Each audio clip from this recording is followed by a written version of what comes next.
என்னது Washington சுந்தரை CSK trade பண்ண போகிறாங்களா? அட ஆமாங்க, ஐபிஎல் 2026 சிஎஸ்கே பார்த்துட்டிங்கன்னா வாஷிங்டன் சுந்தரை கேட்டு ஜிடி கிட்டே ட்ரேட் அப்ரோச் வச்சுருக்காங்க. இது ஜிடியுமே ஆல்மோஸ்ட் அப்செட் பண்ணிட்டாங்க. இந்த நியூஸை பார்த்தீங்கன்னா நிறைய ட்ரஸ்டபிள் சோர்ஸ் வந்து கன்ஃபார்ம் பண்ணியிருக்காங்க. இந்த ட்ரேடு பார்த்தீங்கன்னா ஆல்கேஸ் ட்ரேடாக முடிய போகுது. ஆல்கேஸ் ட்ரேடுனா நம்ம வாஷிங்டன் சுந்தருக்கு பேர எந்த பிளேயரும் கொடுக்க வேண்டியதில்லை.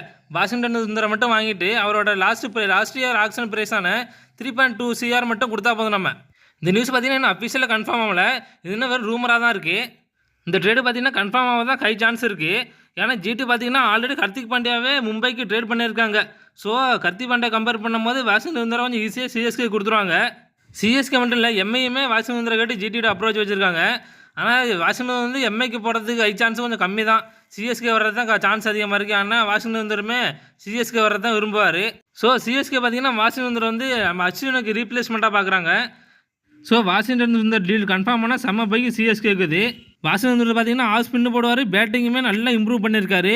லெஃப்ட் ஹேண்டில் செம்ம ஹிட்டிங் எபிலிட்டிலாம் வச்சிருக்காரு. ஸோ இந்த டீல் நடந்தால் செம்மையாக இருக்கும்.